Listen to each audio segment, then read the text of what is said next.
How do you find a real identity that is, reflective of who you are, not what you've done or what you've been through?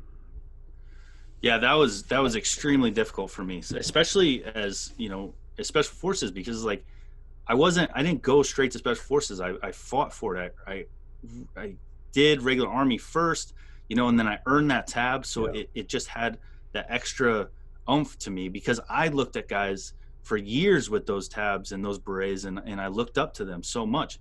So to finally earn it, it was like one of the best things in my life. And then now every time I put on a uniform, it's right there for people to see. Yeah. And then I put my beret in my right pant pocket. So if you can't see this side, you can see my beret, And then I get out of that and I become a police officer. So it's like I'm still in this serving capacity. I'm still wearing a uniform. And then giving up. So I really just switched uniforms. So I didn't have that transition. And I think that's why a lot of us are comfortable just going law enforcement, because then we completely just change the uniform out.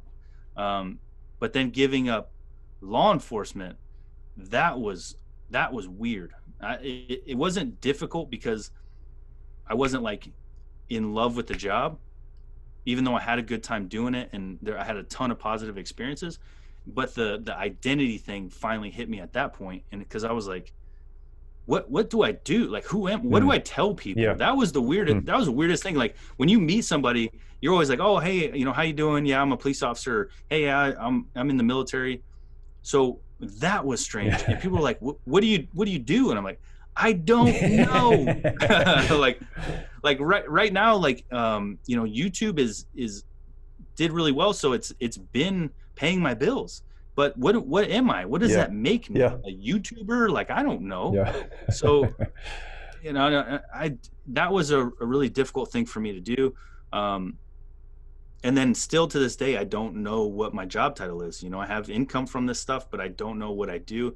And I'm still kind of like becoming okay with that and kind of figuring it out. And I wish I had the answers for that one. Yeah. That one's a tough one, and that one's a struggle, because we get so attached to telling people what we do as a way to represent who we are. Yeah. And giving that up it's a strange feeling that I'm still struggling with. I think even just acknowledging that what we do is not who we are. I am, a lot of things, but I also do a lot of things. It's interesting to watch people who can transition through the various phases of life and almost seamlessly. I'm sure there's some inner turmoil going on or something, but you see people who move from a job that they love, maybe in the military, to some kind of a corporate job, to something else, and life has its transitions, and they seem to do fine.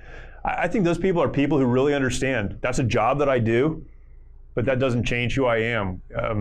I talked to my parents recently. My mom just retired a couple of years ago, and she talked about that process of retiring. She was in insurance for 35 years and talked about the process of stepping out of that job to being retired and now going, who am I? So I think it happens to all of us, but we really have to be able to separate out, that's what I do, but who I am is something very different. Yeah, and I think it's scary for military. It's dangerous for military, even, especially if you go all the way to the point of retirement. If you've had that identity for years and years. I was only in the military for 8 years, and then I did law enforcement for like 3 years. Yeah. But I can't imagine like 15 or 18, 20 years plus of service, and then you take that uniform off. And personally, I've seen one guy do it so far that was one of my really good friend's friend, and it's not been a good transition for him, unfortunately. We forget how much of the process of being in the military forces our daily decisions, our daily habits, our daily thought processes. And once you strip all that away, man, I watched him, and he's still struggling through it, and it's really hard on him. Yeah. I think that's why veterans like shows like yours and, like ours and others, because it is a connection point. I think that's really helpful.